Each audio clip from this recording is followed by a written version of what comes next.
Good morning, beautiful. It is lovely to see you. It is really nice to be outside on this lovely morning. It's so crisp, so beautiful, and of course I'm in the front garden. And of course I'm going to show you the autumn crocus. Look, they start to open and they're beautiful. And we still got a few of the spiderwort flowers coming out, which are fabulous. Let me get this sharp for you. Come on, camera, sort it out. There you go. That's the spiderwort. I know what it's called now, which is very cool. Mexican plant. So, yeah, there are, let me get some focus again. There are the autumn crocuses, and they are fantastic.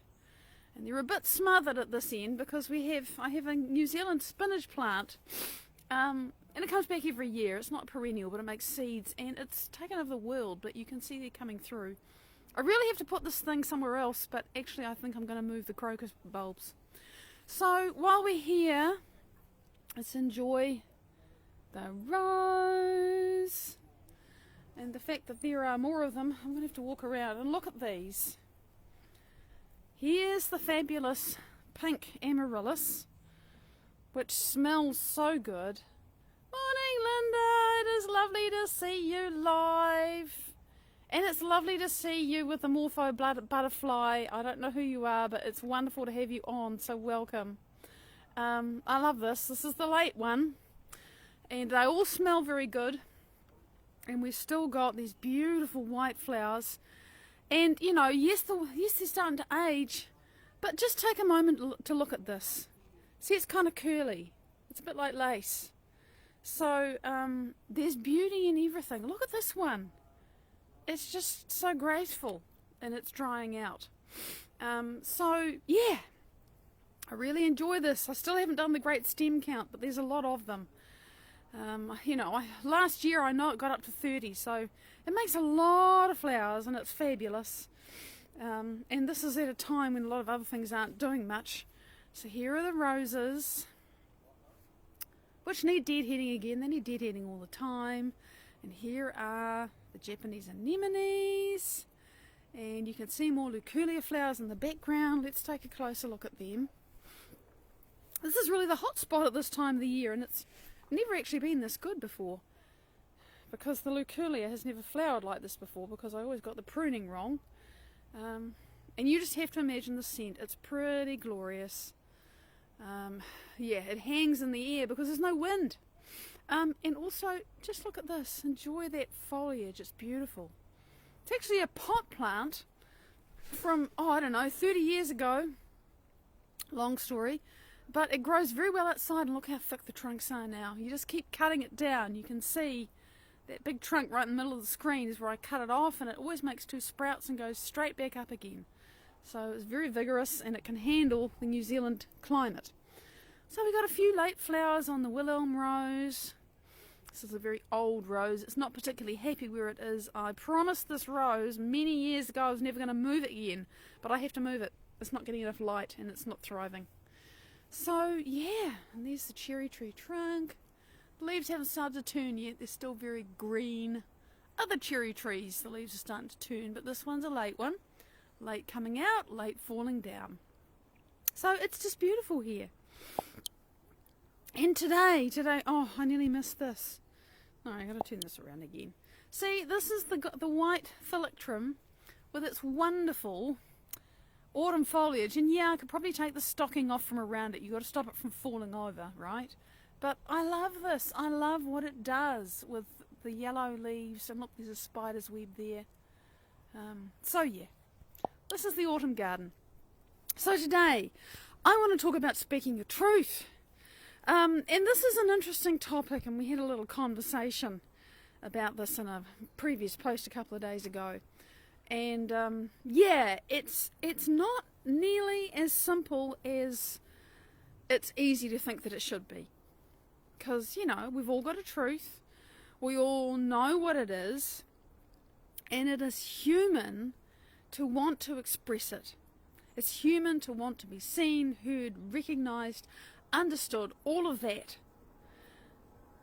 But a lot of us have the experience that we we start to connect with what's true for us, and then we start sharing it, and the reaction from people around us is at least mixed. At worst, it's, they shut you up, they shut you down, they don't want to know, they get angry, they get threatened, they whatever it is, they don't respond. And you're excited because this is true to you. Yeah, it's a new hat, Linda. It's got it from my mother, long story short, and it's just perfect. Not that I won't be wearing the other ones, but now I have 3 to choose from, which is very cool because I like these colours. So, yeah, speaking your truth is this two-edged sword, because you naturally want to express what's true to you, but a lot of people are not on the same wavelength. And so, you can go off down the whole road of seeking your tribe and all of that, which is a great thing to do, or at least to be open to. But I want to talk more about the gnarly situation where you are surrounded by people that don't get you. And what do you do? Right? What do you do? And there's degrees of not getting you-ness. There's the people who just sort of, whatever. And there's the people who actively try to shut you down because whatever it is you're doing or saying is in some way threatening to them. Because they wouldn't try to shut you down if in some way they weren't feeling threatened. That's just human. That's just what happens. It's like, oh no, I don't want to hear this. This person in some way is challenging my perception of the world or my perception of myself, which is pretty much the same thing really.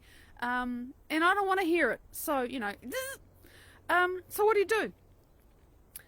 And what we naturally do the first few times, however long the first few times goes on for, is we tend to just keep going and try harder. And that is a very human thing to do, If it's not working, well, do what you know to do it more and do it for longer and try harder. That's just what we do, If the wall doesn't fall over when you lean on it, push harder, try more. That's just being human. And so that's normally the first thing we try, and I have totally done that myself. Oh my goodness, I remember times past when I was younger and I discovered something that excited me, and everybody gets evangelical about it. We do, oh my God. And it used to be very easy for me to look back and kind of, oh God, I'm so embarrassed about who I used to be. So freaking pushy. We've all done it, I think. There's probably some people that haven't, but a lot of us have done this. It's human. And then sooner or later you start to recognize the rolled eyes and the, here she goes again, which I didn't recognize for a long time.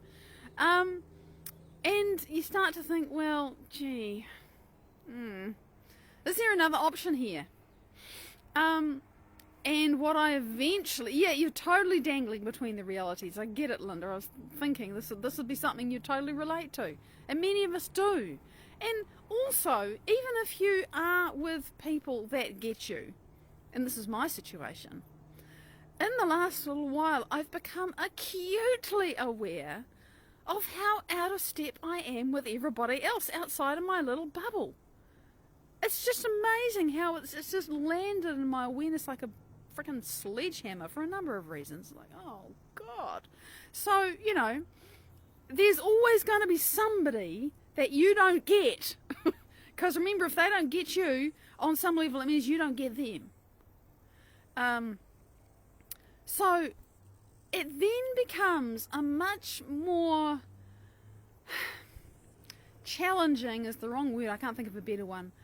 It becomes a much deeper inquiry for me about how do I show up around these people that simply, if you like, they don't have the perceptual framework.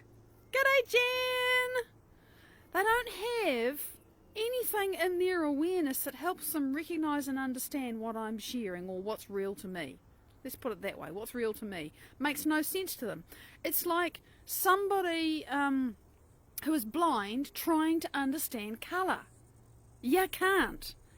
Someone who's never seen colour, the only thing you can do if you're trying to explain colour to somebody who's never seen colour and has no concept of what it is to say, well, you know how the sun feels on your skin, like it's warm? Well, that could be like a bit like yellow. So you're using something in their awareness that they understand, which is temperature, to assign some meaning to something that they have no idea what it is because they've never seen yellow. And this is what the brain does. It uses knowns to make understandable things that are unknown. So a blind person who's never seen yellow, you can say, well, the sunlight might feel like yellow because it's kind of warm, but it's not burning. Now red, you might say, well, you know what it's like when you get burnt?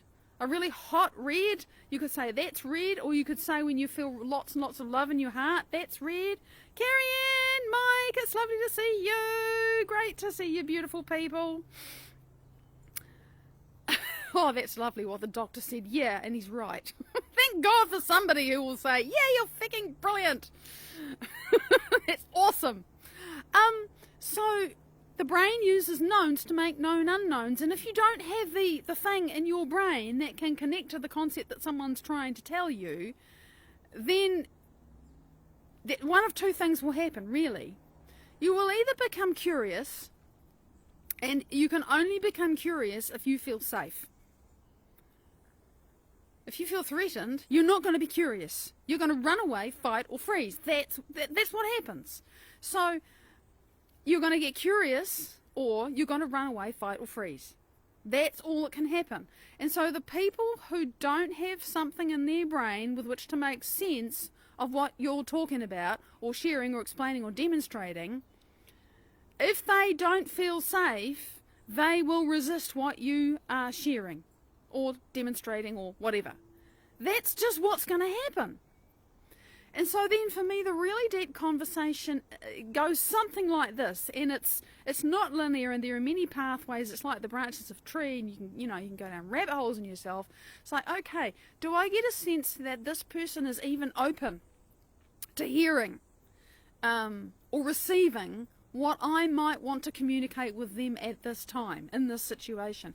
And even that question is, well, it's like, if they're where they are, and they have a certain understanding of life and perception and everything with their neural nets in their brain that can perceive what they can perceive, and I'm here with my neural nets in my brain that can perceive what I perceive, is it possible that we can find a point of meeting, and am I intelligent enough and aware enough to find the place where that is and meet them there?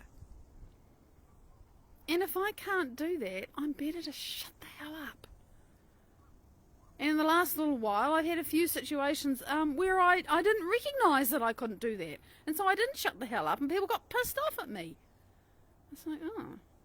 And, in one way it was kind of salutary, because I didn't react to them getting pissed off with me in the way that I used to. But still, it was like, what the hell? How is it I'm falling over my own feet here, buggering this up? Well, I wasn't buggering it up. I just wasn't matching my perception and my communication of it with theirs. And if you look at that way, in terms of the idea that you might be trying to explain colour to a blind person, and I don't mean that person knows less or perceives less than you, because you might be a blind person trying to explain something to someone who can see. So it works both ways. This isn't about you being smarter than someone else. It's simply about you having your own experience and realising that other people have theirs, and is there a place in the middle where you can meet? And if there's not, you're best to just let it go in any way that you can.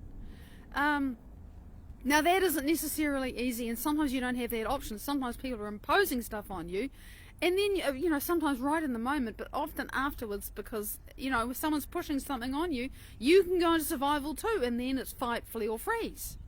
But afterwards you might think, well, how could I have handled that better? Because it's probably going to happen again, so what would I do differently next time, right? So it's this ongoing process of, how do I show up with the most love and respect for myself? Gee, we were talking about that yesterday. And the most love and respect for that other person and where they're at and what they can process, And it's a deep dive trying to figure this out. And being able to say no to people that are never going to get you, being able to hold your space when you can't walk away from them and they are trying to shut you down or shut you up, and working out what's the best way to show up that is most loving and respectful to you. And bear in mind that if you choose, consciously or otherwise, to oppose or to continue to communicate or stand up and speak your truth or whatever, and sometimes we have to choose to do that, that it's going to create some degree of polarity. There's going to be some degree of opposition or, dissent or whatever it is. And again, as that starts to unfold, you then have to think, hey, is it still loving and respectful to myself to continue to be in this space with this person? Is it most loving and respectful to them? Not just now, but in the future. Am I actually shutting down my possibilities for being more of myself later? Am I creating more resistance and more polarity inside them about what they're going to be willing to receive? It becomes a very deep discussion. And sometimes there's no one you can talk to about it except yourself. And, I have to come into my heart, like we talked about this week, and connect with the wisdom of myself and my heart. And that can take a while if I get completely knocked out of shape, which I was yesterday. I was extremely tired in the morning, and then things sort of went downhill from there. And that happens to me. And I just had to deal with it, but I did understand that some of it was about this. It was a much bigger thing, but, it's a deep discussion inside your own heart about the best way to show up as who you're choosing to be. And there's another thing. If you've discovered something that's helped you elevate and become more evolved and have more love and feel better about yourself, and you're trying to share it with somebody that you would really love to have the same experience, and all you're getting is, nah, piss off, I'm not interested. At that point, usually, the most loving and respectful thing to do is to shut the hell up and just live it. Just be it. Because when you show up with more love and more coherence and more respect and more trust of yourself and more caring and all of those good things that you want other people to experience, when you just embody that and you let people see it, sooner or later, and you can't say when, you have to let go of however long it's going to take, because you don't know, and it could be tomorrow, it could be next year. If you just carry on doing your best to be the best version of yourself, whatever the situation is, if they're willing, they will open up their eyes and see it, because you're going to show up as unpredictable in their life. You're not going to be showing up as the same person that was trying to push stuff in their face. They're going to see, oh, hang on, they stopped pushing at me. What? They might not even notice that consciously, but unconsciously they will notice the lack of opposition, the lack of polarity. And when you're not pulling on the donkey doesn't pull back. The donkey sort of goes, oh, now where do I want to go? That person then has more choice, and so do you, by the way, because you don't have to put all your energy into that opposition of trying to get through to this person that just isn't hearing me, and, they should just get it because it would be so good for them. Yeah, it would, but if they're fighting you, it's not going to happen. So, to have enough love and respect for yourself, and also for that person, to recognise that the best thing you can do with your truth is to demonstrate it. And, the old saying, actions speak louder than words. They do. And it's not even the actions so much as who you are being, the vibe you carry, the way you walk through your life, how much love and respect and care you have for yourself, and how thoughtfully and consciously you do your best to express love and care and respect for others in ways that love and care and respect for you. All of that, that's you being the change you want to see in the world. Absolutely, Kerry, you're right. And when people are ready, they see it. And you being that kind of truth without saying a word, the communication, the words is like 10 or 15%. The rest of it's your body language and your energy and your vibe and everything else. If you be that, well, it does give them the permission to do the same if they want to, and if they don't, they're just going to bugger off, and someone else will show up who does want to play in your garden or in your playing field or in your space, So I guess the answer is not so much to speak your truth, but to be your truth. And that requires a much deeper conversation about how do I do that in a way that is most elevated, most loving and respectful and caring and trusting of me. Because when I do that, other people benefit, and I don't have to do a thing, and they don't have to get it. And there's so many stories of people who've done that, and the people around them change. Nobody said a word, but things change. So yeah, that's what I wanted to share today. If you can't speak your truth, be your truth. Because it's the same or better. So, yeah, you can lead the horse to water. You can't make the horse drink. And the point is, when the horse is thirsty, the horse will drink. That's it. So it's our job just to drink ourselves. And say, hey, there's some really nice water over there. If you don't want it, you're not thirsty, fine. I'm going to keep on drinking. So there's a lot of letting go as well. It's Friday. My God, what a week. It's been an amazing week. I'm so grateful for everything. It hasn't been an easy week, but I'm so grateful for who I am becoming. Loving and choosing and trusting myself every day. Look out for the resonant replays over the weekend, and I will see you Sunday, Monday. Much love. Bye-bye.